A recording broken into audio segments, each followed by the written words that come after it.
Hello everyone, मेरा नाम है राहुल और आपका मेरे इस यूट्यूब चैनल में बहुत बहुत स्वागत है। अभी तक हम एसएससी जीडी की 9 प्रीवियस ईयर पेपर सोल्व कर चुके हैं। जो 20 फरवरी और 21 फरवरी की चार चार शिफ्टें हुई हैं वो पूरी खत्म कर चुके हैं और 22 फरवरी की पहली शिफ्ट है वो भी खत्म कर चुके हैं। आज 22 फरवरी की सेकेंड शिफ्ट सोल्व करेंगे। तो अगर आप लोगों को मेरी वीडियोज पसंद आ रही हैं तो मेरे चैनल को कृपया सब्सक्राइब कर लें और अपने दोस्तों के पास भी भेज दें जिन्हें इन वीडियोज की ज़रूरत हो। हम इन वीडियोस के थ्रू जो 4 तारीख को पेपर 4 तारीख से जो इस फरवरी में एसएससी जीडी के पेपर स्टार्ट हो रहे हैं उन्हें उनमें आप लोगों की हेल्प करने के लिए ये वीडियोस बना रहे हैं।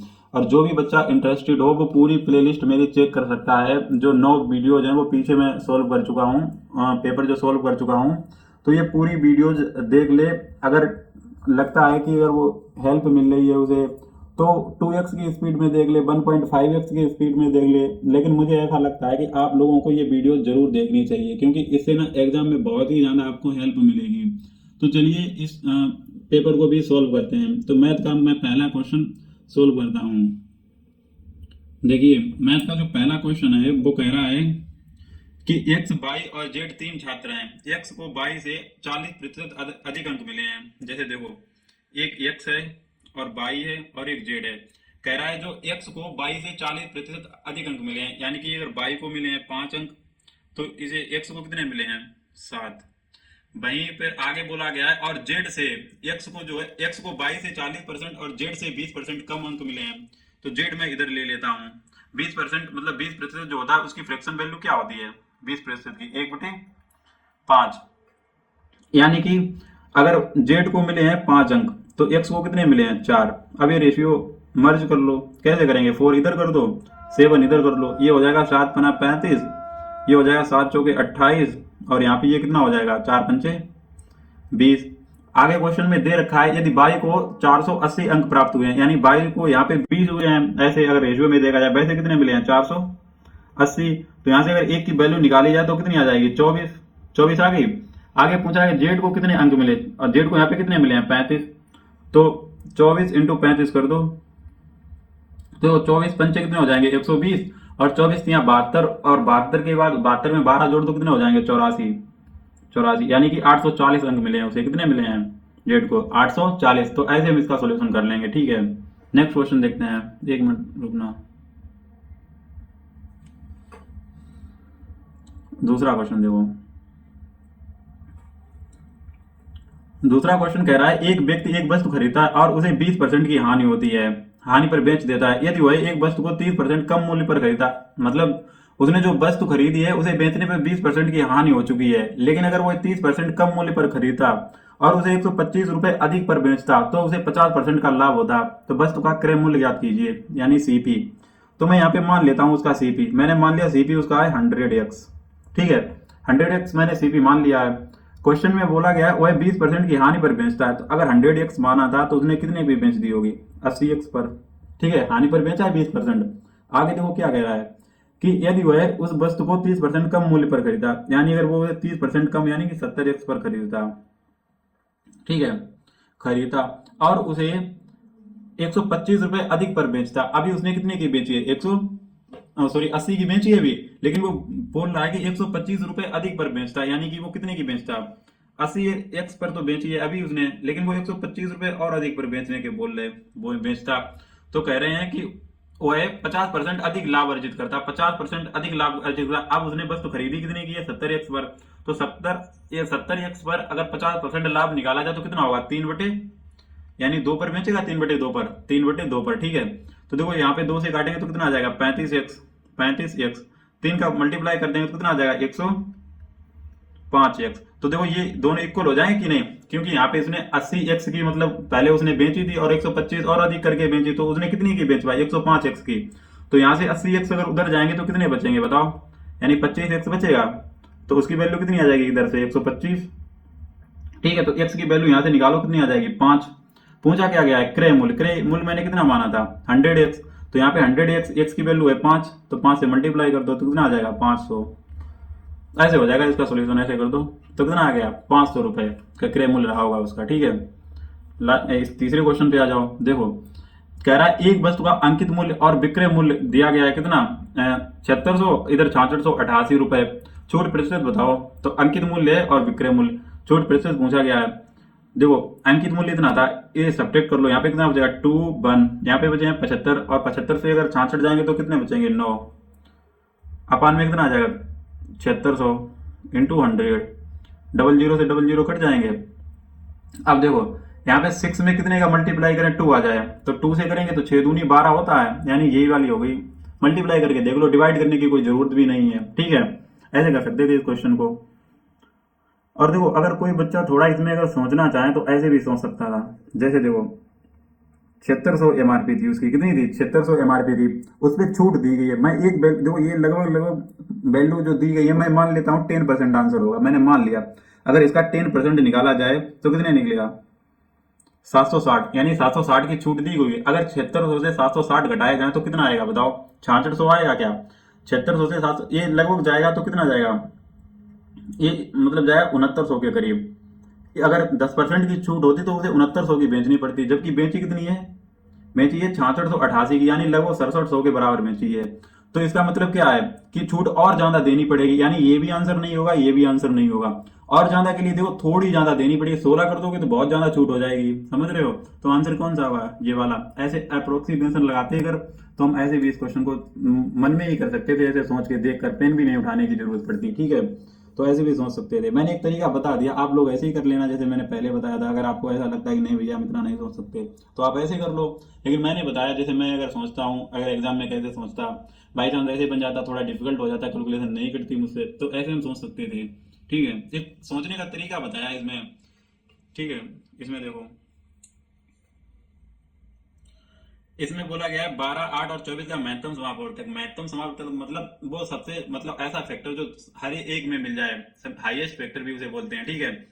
इसका मतलब होता है, तो देखो 4 एक ऐसा नंबर है जो इसे भी डिवाइड करेगा, इसे भी डिवाइड और इसे भी डिवाइड करेगा। बाकी देखो 8 जो है वो 12 को डिवाइड नहीं करेगा, ठीक है। जो 6 है वो 8 को डिवाइड नहीं करेगा, और ये 12 है 12 को तो डिवाइड कर देगा, इसे भी कर देगा, लेकिन 8 को नहीं करेगा। 4 एक ऐसा नंबर है जो सबको डिवाइड करेगा, तो भाई क्या होता है महत्तम समापवर्तक, उसी को बोलते हैं, ठीक है। अब इस क्वेश्चन में आ जाओ, 5 नंबर क्वेश्चन में। इसमें बोला गया है राकेश, रमेश और पुनीश मिलकर, तो एक तो भाई राकेश हैं, उनके मैं आगे का लेटर ले लेता हूँ नाम का, ठीक है। एक महेश भाई हैं और एक पुनीश, ठीक है। तीनों मिलकर किसी काम को 20 मिनट में कर सकते हैं, ठीक है। और जो राकेश हैं और महेश मिलकर उस काम को 25 मिनट में कर सकते हैं, ठीक है। तो इनकी देखो पहले टोटल वर्क निकाल लो, कितना आ जाएगा, यहाँ से 50 आ जाएगा, नहीं 50 नहीं 100 आ जाएगा, ठीक है। एलसीएम का 100 हो जाएगा ना। तो देखो इधर 5 इफिशियंसी हो गई और इनकी 4 होगी दोनों की। तो रमेश और महेश की हो गई कितनी 4, तो इसकी पुनीत भाई की कितनी बची होगी 1, ठीक है। तो पूछ रहे हैं पुनीत अकेले कितने दिन में करेगा, मतलब कितने घंटे में करेगा, कितने समय में। तो देखो एक इफिशियंसी के साथ 100 वर्क करना तो 100 मिनट लग जाएंगे कि नहीं बताओ। तो ये हो गया इसका आंसर। नेक्स्ट क्वेश्चन देखो, नेक्स्ट क्वेश्चन में बोला गया यदि किसी धनराशि पर 5 वर्षों के लिए साधारण ब्याज मूलधन का जो सिंपल इंटरेस्ट है कितने टाइम का 5 वर्षों का, वो प्रिंसिपल का कितना है 20%। 20% का मतलब कितना होता है, 20% का मतलब होता है 1/5, 1/5 है, ठीक है। तो अगर यहां से निकालना चाहो एसआई कितना आ जाएगा P/25, यानी जो प्रिंसिपल है वो हो गया 25 और जो एसआई है वो कितना हो गया 1, ठीक है। पूछ रहा है कितने वर्षों में ब्याज मूलधन के बराबर हो जाएगा, ब्याज जो है मूलधन के बराबर हो जाएगा। अब देखो पहले तो यहां से तुम परसेंटेज भी निकाल सकते हो, यहां से क्या निकाल सकते हो परसेंटेज निकाल सकते हो। जैसे कि अगर परसेंटेज निकालना चाहो तो देखो यहाँ पे प्रिंसिपल दिया गया है, पहले एसआई देखो, एसआई कितना दिया गया 1 दिया गया, वहां पे 100 कर देते हैं मल्टीप्लाई से, ठीक है। प्रिंसिपल कितना है 25, तो अगर यहाँ से जो आर निकाली जाए वो कितनी आ जाएगी बताओ 4%, कितनी आ गई 4%।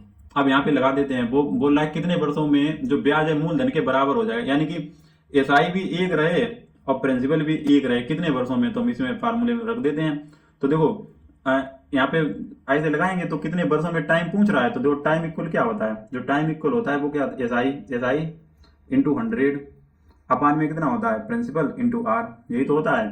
तो यहाँ पे देखो एसआई कितनी है 1 इंटू 100 अपान में प्रिंसिपल भी 1 है और आर कितनी है 4, तो इसे अगर हम काटेंगे तो कितना आ जाएगा 25 साल, कितना आ गया 25 साल। ऐसे लग जाएगा ये क्वेश्चन, ठीक है। अब देखो यहाँ पे मैं बहुत जगह पे फार्मूले नहीं लिखता हूँ, क्योंकि अगर ऐसे फार्मूले हर जगह लिखोगे तो बहुत ज़्यादा टाइम लग जाएगा। तो थोड़ा प्रैक्टिस करो क्वेश्चन की, बार बार क्वेश्चन लगाओ, फार्मूले जितने कम यूज करो उतना बेहतर होगा। फार्मूले लगते हैं लेकिन यहाँ लिखने की क्या जरूरत है, मैं ये समझाना चाह रहा हूँ, ठीक है। नेक्स्ट क्वेश्चन देखो। नेक्स्ट क्वेश्चन में बोला गया है 48 सेंटीमीटर त्रिज्या वाले एक अर्धगोले को पिघलाकर 8 सेंटीमीटर त्रिज्या वाली कितनी गोलाकार गेंदें बनाई जा सकती हैं। देखो, जब दो चीजों को पिघलाया जाए, जैसे एक चीज को पिघलाकर दूसरी चीज बनाई जाए, तो इसमें क्या करते हैं हम, आयतन जो होता है उनका वो इक्वल कर देते हैं। तो यहाँ पे देखो अर्धगोले को पिघलाया जा रहा है, तो अर्धगोले का जो आयतन होता है वो कितना होता है, 2/3 पाई, यहाँ पे इसका मैंने कैपिटल आर ले लिया, RQ। और उसे पिघलाकर एक छोटी गोलाकार गेंद बनाई जा रही है, तो उसका जो गोलाकार है तो उसका आयतन कितना होगा, 4/3 पाई, इसका मैं स्मॉल आर ले लेता हूँ, ठीक है, RQ।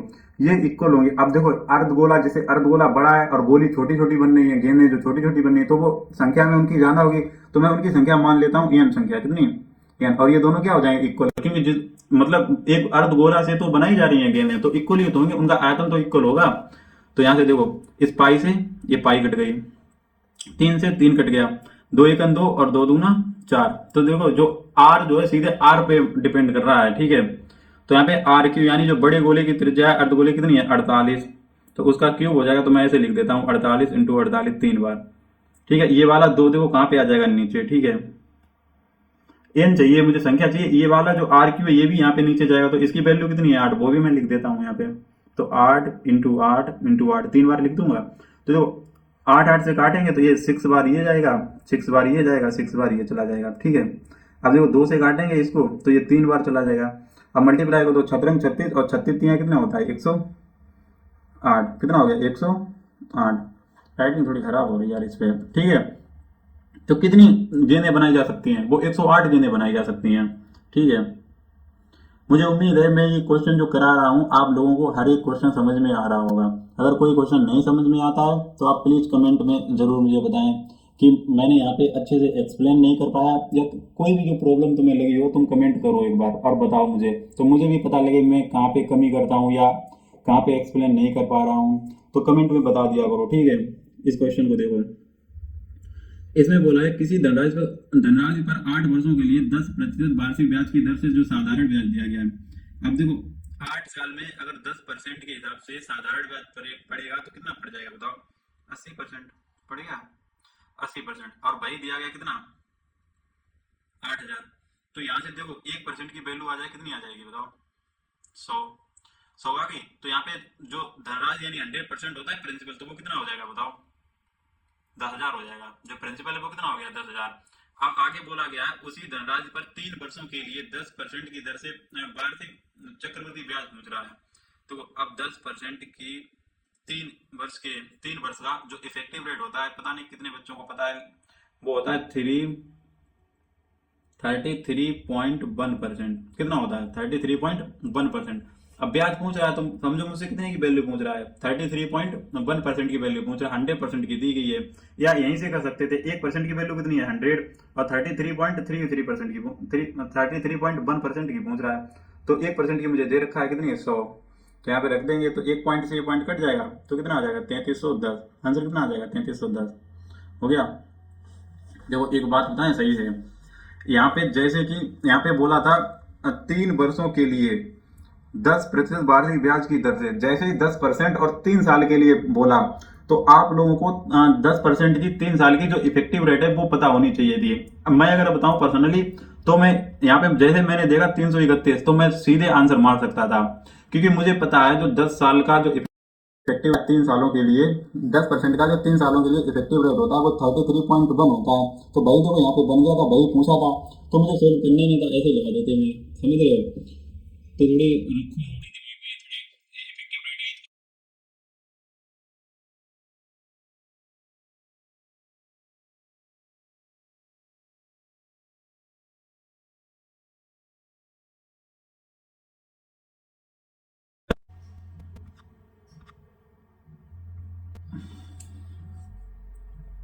एक व्यक्ति ने 1 रुपए में 20 पेन की दर से पेन खरीदे और उन्हें 1 रुपए में 15 पेन की दर से बेच दिए। ऐसे देखो, उसने खरीदे तो 20 थे, सीपी तो उसने 20 रखा, और बेच दिए कितने, सेल किए 15, यानी कि उसने पेन 20 खरीदे और 15 बेच दिए, मतलब 1 रुपए में 20 पेन खरीद लिए और 1 रुपए में कितने बेच दिए, 15, तो उसने 5 पेन बचा लिए। बताओ, बेचे तो उसने सेल तो 15 ही किए हैं और 5 पेन सेव कर लिए। वो 20 खरीद के लाया, उसने केवल 15 बेचे और बराबर प्रॉफिट कर लिया। 1 ही रुपए के 20 खरीद के लाया था और 1 रुपए के 15 बेच दिए, यानी कि 5 पेन बचा लिए।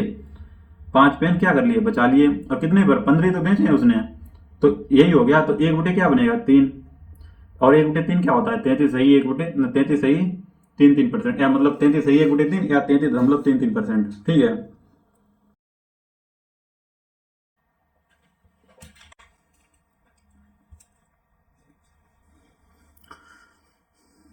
वाईफाई डिस्कनेक्ट हो गया था। चलिए इस क्वेश्चन को सोल्व करते हैं। इस क्वेश्चन में बोला गया है, यदि किसी वस्तु पर 10% की छूट प्रदान करने के बाद भी 10% का लाभ होता है, यदि कोई छूट ना दी जाए तो लाभ प्रतिशत ज्ञात कीजिए। जैसे देखो यहाँ पे मैंने मान लिया कोई चीज जो थी वो 100 रुपए की थी, ठीक है, 100 यूनिट या 100 रुपए की थी, मैंने मान ली, ठीक है। उसके बाद उसमें 10% की छूट देंगे आप, तो कितने की बेची जाएगी बताओ, 90 की।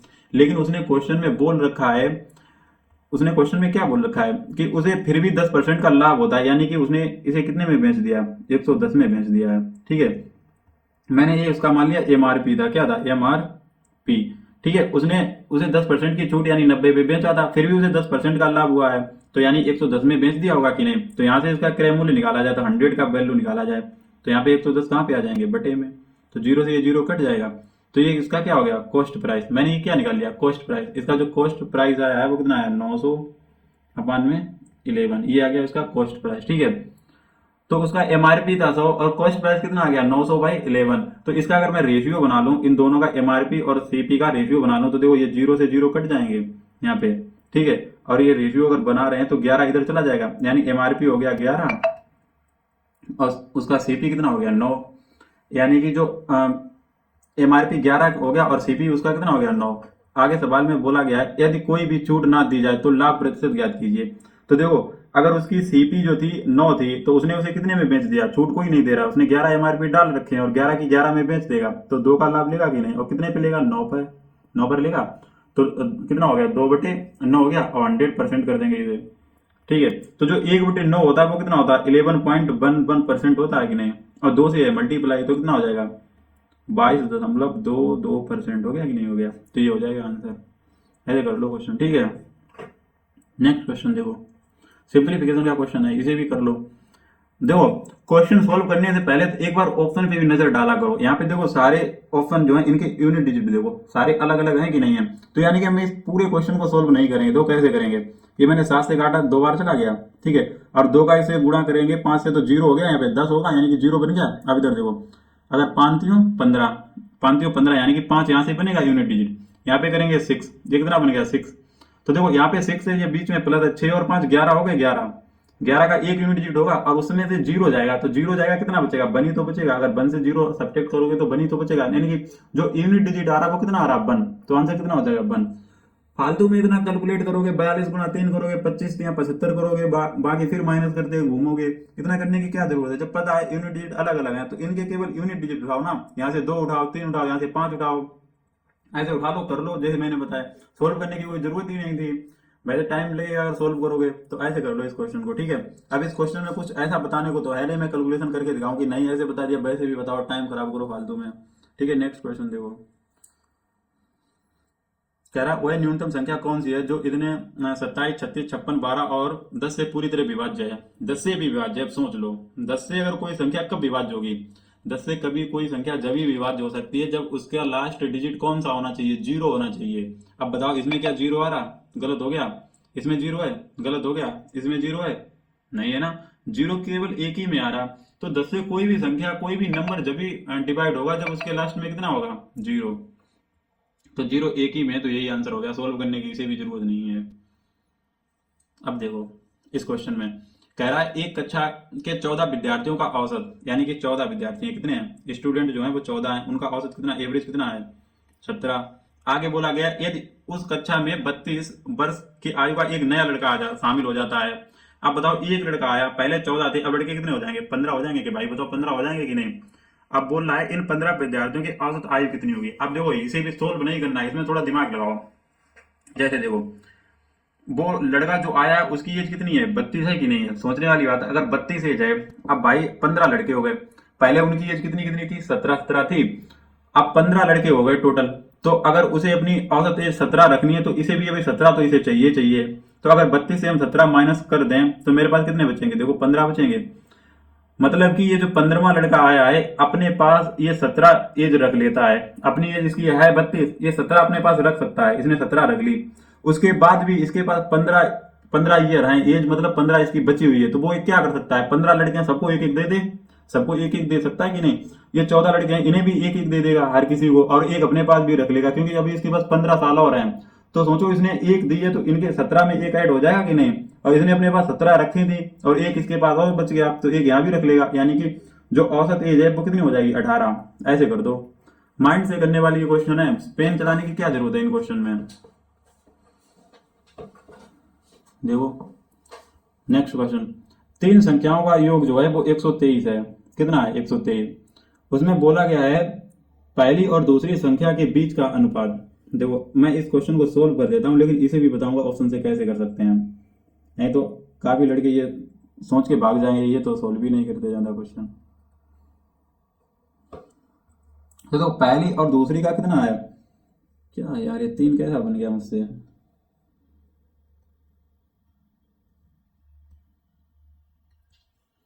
देखो पहली और दूसरी का जो औसत है वो है 3:4, ठीक है। और उसके बाद में दूसरी और तीसरी का है वो 3:5, ठीक है। तो इधर देखो अगर रेशियो मर्ज करो, 4 इधर कर दो 3 इधर कर दो, लाइन करो। अब देखो ये 9:12 और रेशियो कितना हो जाएगा ये 20। उसके बाद में तीनों का योग दे रखा था और पूछा कौन सा, दूसरा था, दूसरी पूछी थी संख्या। अब देखो दूसरी संख्या अगर तुम्हें निकालनी है तो वो 12 का मल्टीपल होना चाहिए। 12 का ये मल्टीपल है नहीं, ये मल्टीपल है नहीं, 12 का ये है क्या, नहीं, एक ही तो है 12 का मल्टीपल, आंसर हो गया। यहाँ पे सोल्व करना है तो इन तीनों को ऐड करो, 123 के बराबर कर दो, फिर ये 12 का निकाल दो, ठीक है, 12 से मल्टीप्लाई कर दो जो वैल्यू है। लेकिन यहाँ पे हम देख सकते हैं यहाँ पे 12 है, 12 का मल्टीपल जरूर होगा आंसर। तो यहाँ पे तीन, ये जो लास्ट के तीन ऑप्शन है ये 12 का मल्टीपल है ही नहीं, तो इन्हें आंसर हो ही नहीं सकते। और चेक करने के लिए हम ऐसे भी चेक कर सकते थे, यहाँ पे देखो रेशियो देखिए, दूसरी संख्या का रेशियो यहाँ से ये मिल रहा और यहाँ पे दूसरी संख्या का रेशियो ये मिल रहा, क्योंकि ये दूसरी तीसरी का, ये पहली और दूसरी का। तो देखो यहाँ पे 3 है और 4, यानी कि जो आंसर आएगा उसमें 3 भी आएगा 4 भी आएगा। तो देखो 36 में 3 4 दोनों आते हो सकता है आंसर। यहाँ पे देखो 4 नहीं आता, 3 तो आता है लेकिन इसमें 42 में 4 नहीं आता। यहाँ पे देखो 3 आ रहा है लेकिन 4 नहीं 33 में आ रहा, 46 में ना तो 3 आ रहा ना तो 4 आ रहा, तो ये भी दो, ये आंसर भी नहीं होगा, ये भी नहीं होगा, ये भी नहीं होगा। 3 और 4 किस में आ रहा है, 36 में। ऐसे ही देख के बता सकते थे, ठीक है, सोल्व नहीं करते इसे भी। अब देखो सही बताएं, ये क्वेश्चन भी सोल्व नहीं करना पड़ेगा, देखना। तीन संख्याओं का अनुपात दे रखा है और बोला है तीनों संख्याओं का योग दे रखा है। तीनों संख्याओं में सबसे बड़ी संख्या कौन सी होगी, बताओ। इन ये तीन रेशियो दे रखे हैं, इसमें से सबसे बड़ा कौन है, 9 है कि नहीं, 9। तो सबसे बड़ा पूछा गया है तो 9 का ही तो फैक्टर होगा, वो 9 का मल्टीपल होगा कि नहीं होगा। अब बताओ 100 9 का मल्टीपल है क्या, नहीं। 160 है 9 का, नहीं। 120 है 9 का, नहीं, नहीं है ना। सिर्फ 180 ऐसा है जो 9 से कटता है, तो आंसर कौन सा हो जाएगा, 180। इस क्वेश्चन को भी बताओ सोल्व नहीं करना पड़ा। अगर थोड़ी प्रैक्टिस है, अच्छे से क्वेश्चन लगा के जा रहे हो ना, तो भाई साहब आप खुद देख लो, कम से कम मेरे हिसाब से 7 8 क्वेश्चन तो ऐसे निकल चुके हैं जिन्हें हमें सोल्व ही नहीं करने पड़ रहे हैं, ऐसे ही ऑप्शन देख के आंसर बता दे रहे हैं। तो जो 20 क्वेश्चन आते हैं बहुत जल्दी सोल्व हो जाएंगे। मैं समझा रहा हूँ, बोल रहा हूँ, देखो ऐसे तुमसे बात भी कर रहा हूँ, तो शायद ये वीडियो मेरी बड़ी बन जाएगी। लेकिन अगर मैं सोल्व करने पर्सनली बैठ जाऊं तो ज्यादा से ज्यादा टाइम लगेगा, तो 12 13 मिनट लगेंगे 20 क्वेश्चन सोल्व करने में, समझ रहे हो। चलो नेक्स्ट क्वेश्चन पे चलते हैं।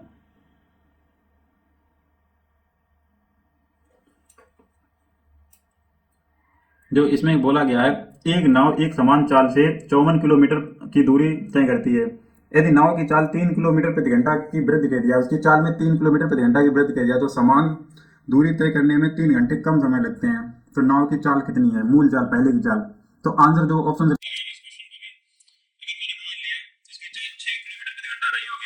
देखो 54 किलोमीटर की उसने दूरी तय की है और 6 उसके चाल थे, तो उसे कितना टाइम लगा होगा, 9 आवर्स लगे होंगे कि नहीं पहले।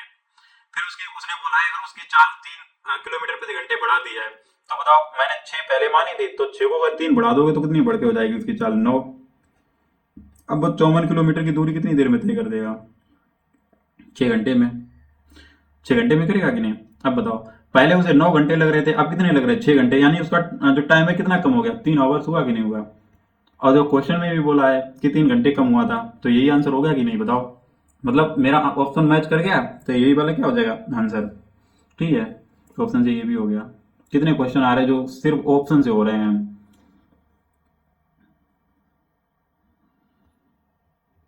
अब देखो, इसमें बोला गया है एस वन और एस टू द्वारा प्राप्त अंकों का औसत, तो कर लो।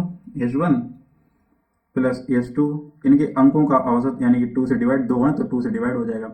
एस टू और एस थ्री द्वारा प्राप्त औसत अंकों से, एस टू और एस थ्री के प्राप्त औसत अंकों से 35 अधिक है, 35 अधिक है, यानी कि यहाँ माइनस लग जाएगा तो 35 के इक्वल आ जाएगा। आगे बोला है कि एस थ्री द्वारा प्राप्त अंक कितने हैं? एस थ्री द्वारा है 75। तो देखो, अगर किसी बच्चे को थोड़ा सोल्व करना आता तो ऐसे करे। देखो, यहाँ पे 2 क्या हो गया? एलजीएम हो गया, तो यहाँ ऊपर कितना बचा? S one plus S two minus S two और माइनस एस थ्री इक्वल कितना आ जाएगा? 35। ठीक है, दो एस टू से एस टू कट गया। यहाँ पे देखो, एस वन और एस थ्री दे रखा है कितना? माइनस का 75 हो जाएगा इधर, और इसका उधर मल्टीप्लाई हो जाएगा तो कितना हो जाएगा बताओ? 70 हो जाएगा। तो यहाँ से अगर एस टू की वैल्यू निकाली है, ये उधर जाएगा, कितना हो जाएगा? 145। कितना हो गया? 145। ये 5 है, ठीक है, 145 हो गया ये। अरे यार, 145 ठीक है आंसर।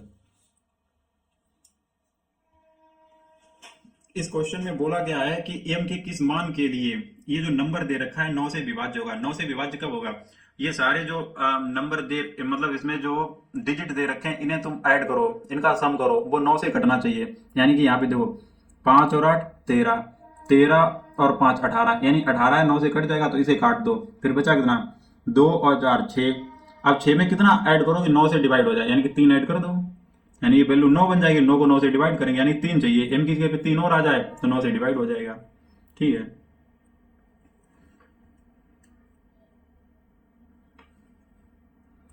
मनीष अकेले एक काम को 48 दिन में कर सकता है। जो मनीष है वो एक काम को कितने दिन में कर सकता है? 48 दिन में कर सकता है। और प्रताप अकेले उसी काम मनीष के आधे समय में कर सकता है। मतलब आधे समय में जो प्रताप है, वो समझो, वो अगर 48 दिन में कर सकता है तो मनीष के आधे दिन में यानी 24 दिन में वो कर देगा प्रताप। ठीक है, तो टोटल वर्क कितना हो गया बताओ? 48 हो गया। तो इसकी जो मनीष की इफिशियंसी 1 आ जाएगी और प्रताप की 2 आ जाएगी। आगे बोला है कि दोनों साथ मिलकर कुल काम का 1/4, कुल काम कितना है? 48, उसका 1/4, यानी कि अगर 4 से डिवाइड करो कितना आ जाएगा? 12। और दोनों मिलके, दोनों की इफिशियंसी कितनी है? 3, तो 3 से क्या कर दो? डिवाइड, तो यानी कितना आ जाएगा? 4। 4 दिन लगेंगे इन दोनों को। ठीक है, लास्ट क्वेश्चन है मैथ का। देखो, एक कक्षा में 40% लड़के हैं और लड़कियों की संख्या 54 है। लड़कियां कितनी है? 54। अगर 40% लड़के हैं तो लड़कियां कितने प्रतिशत रही होंगी? 60%। तो यही तो दे रखा है, 60% की वैल्यू कितनी है? 54। तो पूछी कितनी है? क्या पूछा गया? लड़कों की संख्या, यानी 40% की पूछी है। तो 60 कहाँ पे आ जाएगा? अपान में। तो 0 से 0, अब देखो यहाँ से 6 नेम 54, 9 और 9 4 36, कितना आ गया? 36 हो गई मैं। अब चलो रीजनिंग पे आते हैं, रीजनिंग को सोल्व कर देते हैं। ठीक है, यहाँ पे पूछा गया है जो लुप्त संख्या, यानी जो नंबर गायब है, उसे यहाँ क्वेश्चन मार्क कीजिए, इसे बताना है। तो देखो, 10 से 28 कितने बढ़ गए? 18। 18 बढ़ गए। 28 से 46, यहाँ भी 18 बढ़ गए, यहाँ भी 18 बड़े होंगे, तो इसमें भी 18 ऐड कर दो। ठीक है, तो 18 ऐड करो कितने? दो, दो लास्ट में कितने आए इसमें? पूरा क्यों करो? ऑप्शन पे नजर हमेशा रखो। मैं हमेशा बोलता हूँ ऑप्शन पे एक नजर जरूर डाल लो, क्वेश्चन सोल्व करने से पहले एक बार ऑप्शन जरूर देख लो। यहाँ पे जैसे मैंने ऐड किया 2 बना, लास्ट में मैंने मार दिया 82। क्यों पूरा ऐड करो? ठीक है, अब इसमें देखो, ये कैसे करते हैं, इसमें क्या करते हैं, एक पैटर्न बनती है, जहां पैटर्न पकड़े आ जाए वहीं पे एक लाइन कर दो। जैसे देखो, G, double H, double I, double J, फिर G आ गई, रिपीट होने लगी तो यहाँ लाइन कर दो, यहाँ पे। ठीक है, अब देखो डबल G फिर डबल H था, तो यहाँ पे भी क्या आएगा? EH। ठीक है, फिर देखो डबल I, डबल J, यहाँ से लाइन कर दो। डबल H हो गया, डबल H के बाद क्या आ रहा था? I, यहाँ पे 2 I आएंगी। ठीक है, अब देखो ऑप्शन एक बार देख लो, यहाँ पे देखो H डबल I यहीं पे आ रही है और कहीं पे डबल I एक साथ है ही नहीं। ठीक है, तो ये वाला आंसर हो गया, ऐसे लगा दो, ऐसे ही बनेगी ये। ठीक है,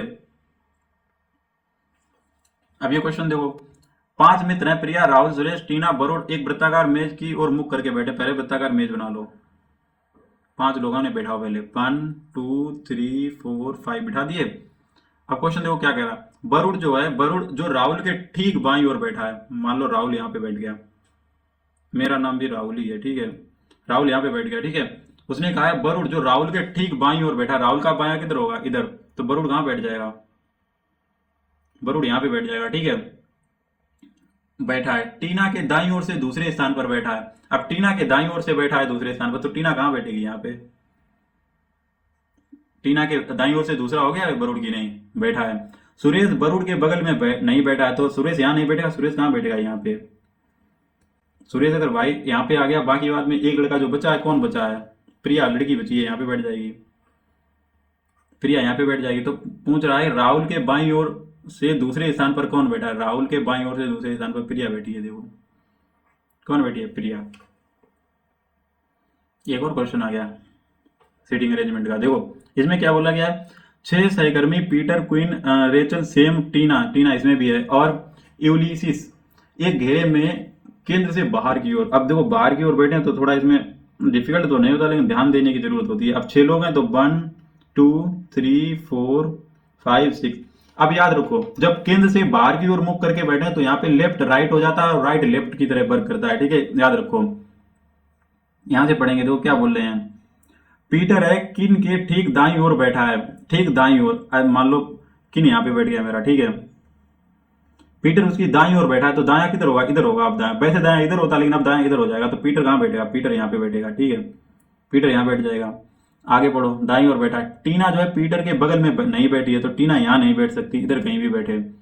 सैम जो किन के ठीक बाईं ओर बैठा है, बाईं ओर यानी कि सैम यहाँ पे बैठ जाएगा, सेम कहाँ पे बैठेगा, यहाँ पे बाईं ओर बैठा है। यूलियस के ठीक दाईं ओर बैठा है, यूलियस के ठीक दाईं ओर, तो यूलियस कहाँ बैठ जाएगा यहाँ पे। यार जो भी नाम है, थोड़े नाम वैसे हैं तो गलत भी हो सकते हैं, ठीक है, दाईं ओर बैठा है। अब देखो टीना यहाँ पीटर के पास तो नहीं बैठी, तो टीना कहाँ बैठ जाएगी यहाँ पे, टीना कहाँ बैठेगी यहाँ पे, जो एक बचा है वो इधर बैठा दो, रेचल, ठीक है, ये हो गया सिटिंग अरेंजमेंट, ठीक है। अब क्या पूछा, टीना के ठीक दाईं ओर कौन बैठा है, ये बैठा है यूलियस, दाईं ओर इधर होगा ना, बाहर की ओर मुख करके बैठे हुए हैं, तो आंसर क्या हो गया, यूलिसिस। अब जो कागज कटिंग का क्वेश्चन आ गया, पहले इधर ऐसे मोड़ दिया, फिर इस वाले भाग को ऊपर मोड़ दिया, तो यहाँ पे अब बताओ सर्कल कर दिए दो, जैसे यहाँ पे कर दिए, अब ये वापस खुलेंगे तो एक सर्कल यहाँ पे जाएगा, ये यहाँ पे जाएगा, ये वाली फिगर ले लो, 4 सर्कल है, देखो इसमें पता नहीं फालतू हो गए, इसमें कम रहेगा, इसमें भी कम है, ये तो लास्ट डी हो गया आंसर, ठीक है। इसमें देखो इनके पहले पोजीशन जो नंबर पोजीशन है उसे ऐड करो, देखो 12 और 5 17, 17 और 1 18, 18 और 22 40, 40 और 5 45, 45 से यहाँ पे 3 कम है 42, देखो क्या इसमें भी 3 कम हो रहा है, 20 और 5 25, 25 और 1 26, 26 और 13 39, 26 और 13 39, 39 से 3 जाएंगे 36, यानी 3 कम हो रहे हैं, तो इसे भी ऐसे ही कर लो। 15 6 21, 21 6 27, 27 और 5 32, 32 और 18 50, 50 से 3 जाएंगे 47, हो गया। इसमें आ जाओ, 118 से 5 कम 113, 113 से 5 कम 108, 100 इससे भी 5 कम, इससे भी 5, इससे भी 5 कम करो तो यहाँ पे 88 आना चाहिए। तो क्या है सीरीज में कुछ है, सिंपल सीरीज रख रही है, बस घट रहे हैं कहीं बढ़ रहे हैं, ऐसी सीरीज रख रहे हैं। इसमें देखो कल भी ये क्वेश्चन कराया था, ऐसे रिपीटेड क्वेश्चन आए हैं सारे पेपर में, जो बच्चे अगर पढ़ रहे हैं उन्हें उनसे मेरी रिक्वेस्ट है जरूर ये सेट देखें और ये क्वेश्चन कंपेयर करें एक बार आप क्वेश्चन कंपेयर करो, सिर्फ डाटा चेंज कर रहा है, टॉपिक मतलब एक ही टॉपिक से क्वेश्चन उठा रहा और क्वेश्चन के टाइप भी नहीं चेंज कर रहा, वही क्वेश्चन रख देते हैं, सिर्फ डाटा चेंज कर देते हैं। अब देखो यहाँ पे देखो, यहाँ पे मैं डिवाइड कर सकता हूँ क्योंकि मुझे एक जैसे लग रहा है, यहाँ पे डिवाइड तो ऐसा थोड़ा सेंस रहा है, 55 में 5 का भाग चला जाएगा तो यहाँ मैं डिवाइड कर देता हूँ, तो 11 आ गया, ठीक है, यहाँ से 11 बन गया। अब 17 और 18 जोड़ो 35 हो गए, 35 और 11 कितने हो गए 46, दो आ गया, तो ऐसे ही लास्ट में डिवाइड करो, आगे जोड़ दो, तो यहाँ पे 13 25 65, 65 हो गए। अरे पहले बन गया तो ये क्यों सोल्व करो, ये लॉजिक लगा हुआ है यहाँ पे, इसे आ जाओ सीधे, तो 17 बना 85, देखो चेक करने के लिए चेक कर सकते हो, जो लास्ट में है वहां पे के भाग इसमें भी जा रहा है, तो इसमें भी भाग जा रहा है, इसमें भी भाग जा रहा है, ऐसे पकड़ सकते हो कि भाग जरूर लग रहा है, यहाँ पे क्या होगा लास्ट में भाग ही होगा। तो देखो 17 बना 50, 5 आ गया यहाँ पे, और 40 और 70 कितने 110, 110 और 5 115, 115 हो गया आंसर इसका। ऐसे कर दो इस क्वेश्चन को। अब यार इस क्वेश्चन को देखो कैसे हुआ है, 20 और 5 25, 20 और 5 25 और एक 26, 26 और 3 29, 29 और 8 37 और 74 है। 37 दूना 74 होता है। टेबल लेवल थोड़ी याद रखो। 37 दूना 74 यानी डबल हुआ है, तो ए भी डबल हुआ होगा, तो हम सीधे इस पे आएंगे। अब देखो 14, 14 और 5 कितने, 19 और 19 और 22, 19 22 41, 41 और 5 46, 46 और हम जोड़ेंगे उसमें कितने 18 यानी 64, 64 दूना 128 हो गया। डाइस, रुक जाओ यार, डाइस एक के विपरीत पूछ रहा है, तो पहले हम दो ऐसे पासे उठाएंगे जिसमें कोई एक कॉमन मिल जाए या डबल कॉमन मिल जाए। तो देखो अगर मैं लास्ट पासा, देखो ये वाले पासे देखो, लास्ट वाले देख लो, नहीं तो ये वाले देख लो, पहले स्टार्टिंग के देख लो। देखो पासा सोल्व करने का सबसे बढ़िया तरीका, तुम ये देखो दो किसमें कॉमन मिल रहा है, जैसे 2 और 3 इसमें भी है, 2 3 इसमें है, तो ये दोनों काट दो और सीधे कॉमन, ये मतलब एक दूसरे के विपरीत सर्फेस होंगे। एक का पूछा गया तो 6 हो जाएगा, इसका आंसर क्या हो जाएगा 6। जैसे दो कॉमन मिल गए ना, 2 और 3 इसमें भी हैं और 2 3 इसमें भी हैं, तो ये दोनों काट दो। इन्हें हम डिसाइड नहीं करते इनके विपरीत कौन होगा, लेकिन इनमें जो सर्फेस बच जाएंगी ना एक एक, वो जरूर एक दूसरे के विपरीत होंगी। तो एक जो है वो 6 के डायरेक्ट होगा।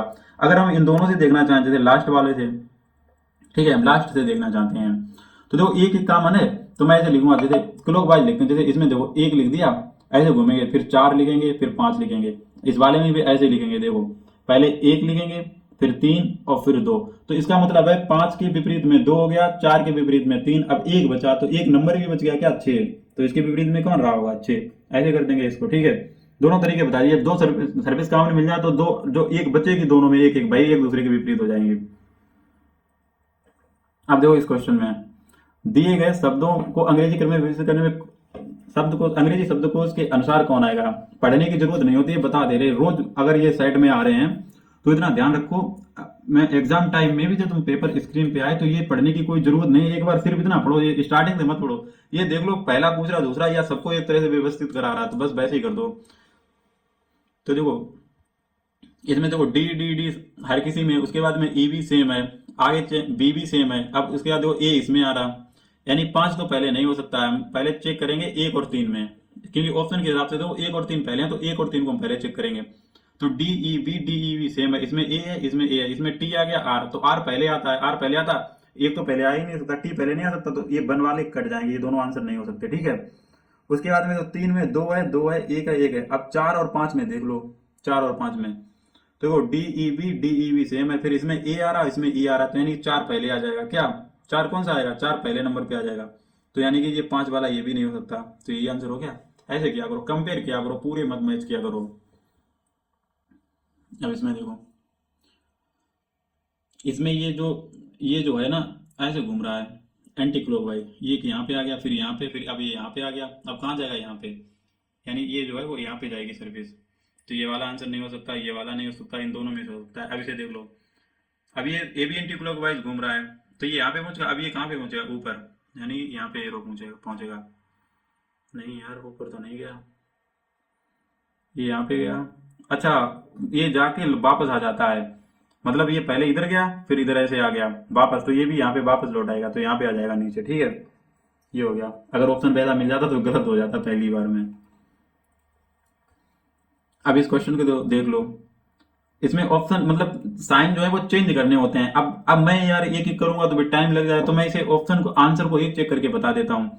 तो देखो यहाँ पे जो क्रॉस है वहां पे माइनस करना, माइनस की जगह पे क्रॉस करना, तो देखो तो 62 प्लस 12, अब माइनस है तो यहाँ पे क्या हो जाएगा क्रॉस 42 और डिवाइड 7, यहाँ पे -44।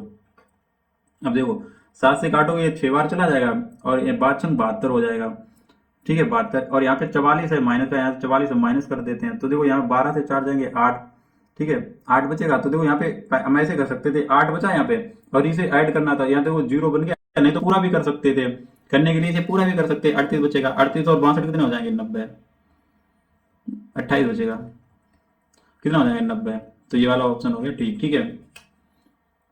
फिर आ गया देखो पासा का, और पासा सबसे सिंपल होता है, डाइस जो होता है बहुत सिंपल होता है बहुत, और दो दो क्वेश्चन आ रहे हैं इसमें, सोचो ना टाइम ज्यादा लगता है। इसमें 8 के विपरीत पूछा गया है, तो देखो इसमें देखो कौन सी सर्विस कॉमन है, 5 है, तो इसे लिखो पहले, इसे क्लॉकवाइज घुमाओ, यानी कि 5 8 9, इसे देखो ऐसे घुमाओ क्लॉकवाइज, तो 5 7 और 6, तो किसके विपरीत पूछा गया 8 के, 8 के कौन है 7, हो गया। इसमें आ जाओ,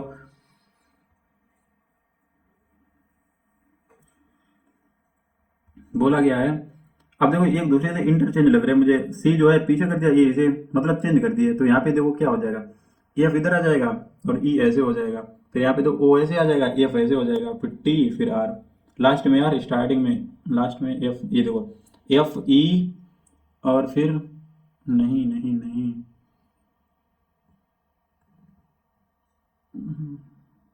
ये नहीं, बीच का नहीं चेंज किया है, एफ ओ इसे नहीं चेंज किया है, यानी यहाँ पे एफ ही रहेगा फिर ओ रहेगा, ठीक है, तो यही वाला हो गया। ठीक है, बीच का जो है वो नहीं चेंज कर रहे हैं यहाँ पे, देखो ठीक से, बीच का जो वो नहीं चेंज किया है उन्होंने। ठीक है, यहाँ पे बी ए है तो यहाँ पे भी बी ए लिख रखा है। ठीक है, तो आ जाओ भाई, ये रिलेशन का आ गया क्वेश्चन। देखो ऐसा क्वेश्चन जब भी आए तो ये तो वहां पे स्क्रीन पे आएगा, मेरे पास तो ये वाला पेन है तो मैं इस पे लिखता हूँ तो वहां पे लिख जाता है, तुम्हारे पास तो होगा नहीं, तुम क्या करोगे, ये जो इक्वेशन दी जाए ना, जो भी बोलो इसे कहाँ, अपनी जो रफ कॉपी मिले ना उस पे जल्दी से उतार लिया करो। ठीक है, तो देखो एक्स ऐसे करिए, डिवाइड जेड माइनस ए और क्रॉस बाई, और यहाँ पे इनके जो रिलेशन है भाई लिख दो, भाग का क्या मतलब है, यहाँ पे डिवाइड है उसका मतलब क्या है, बहन, तो यहाँ पे लिख दो बहन, क्या लिख दो बहन। इसके बाद में माइनस का क्या मतलब है भाई, तो यहाँ लिख दो भाई। ठीक है, क्रॉस का क्या मतलब है माँ, तो यहाँ लिख दो माँ। पूछा क्या गया, एक्स का बाई से संबंध, यानी देखो एक्स का बाई से, तो ये इसकी क्या होगी बहन, और ये इसका भाई हो गया, तो यानी कि ये तीनों एक दूसरे से भाई बहन हो गए कि नहीं, और एक ही ये क्या है बहन, एक्स जो है एक ही बहन है, और ये इसकी क्या है माँ, माँ इसकी है ना, बाई की माँ है, ये जो है बाई की माँ है, तो पूछा एक्स का बाई से क्या संबंध है, तो क्या हो जाएगी, माँ की बहनी तो हो जाएगी, क्योंकि देखो ये जो है, ये जो है बाई की माँ है, और एक ही ये क्या है एक्स बहन है, तो बाई के लिए क्या होगी, माँ की बहनी तो होगी। ठीक है, अब इस क्वेश्चन पे आ जाओ, सभी साइकिल पहिए हैं, तो साइकिल, सभी साइकिल, अरे यार इतना बड़ा हो गया, पहिए हैं, ठीक है, और एक है कुछ साइकिल वाहन है, तो यहाँ पे कुछ साइकिल क्या है, वाहन है, और कुछ वाहन टायर नहीं है, कुछ वाहन टायर नहीं है, कुछ वाहन टायर नहीं है, तो हम टायर ऐसे बना देते हैं। ठीक है, कुछ वाहन टायर नहीं है, ये कथन हो गया, अब निष्कर्ष पे आ जाओ। कह रहा है कुछ साइकिल टायर हैं, कुछ साइकिल टायर हैं, साइकिल ये रही, कुछ टायर, कोई संबंध ही नहीं दिया, हम कैसे कर सकते हैं, कुछ पहिए वाहन नहीं है, कुछ पहिए वाहन नहीं है, अरे यार कुछ पहिए वाहन नहीं है, इसके लिए तो हम ऐसे तो नहीं बोल सकते हैं कुछ पहिए वाहन नहीं है, अब कोई कंफर्म तो बात है नहीं, है कि नहीं, लेकिन उसमें ये बोला था कुछ वाहन पहिए हैं, अब कुछ पहिए वाहन है कि नहीं है ये तो हम नहीं क्लियर कर सकते, तो इसीलिए ये दोनों क्या हो जाएंगे, मतलब कोई भी अनुकरण नहीं करेगा। इसमें आ जाओ, देखो डी से ई एक बढ़ गया, फिर यहाँ पे दो बढ़ गए, फिर यहाँ पे जी से जे तीन बढ़ गए, अब जे से एन चार बढ़ गए, यहाँ पे पांच बढ़ने चाहिए, यानी कि एन में पांच जोड़ तो यस आएगा। ठीक है, अब तो ये नहीं हो सकता, ये नहीं हो सकता, जो ऑप्शन नहीं हो सकते उन्हें काट दो, उसके बाद में डी आएगा कि, अब देखो एस से एन पांच कम हुए, फिर चार कम हुए, यानी कि कम हो रहे हैं, अब यहाँ पे तीन कम हुए, फिर यहाँ पे कितना कम हुआ, दो, यहाँ पे एक कम होगा, लास्ट में क्या हो जाएगा डी, उल्टा हो गया बिल्कुल, पहले बढ़ते गए अब घटे हैं उसी हिसाब से उसी सिक्वेंस में। ठीक है,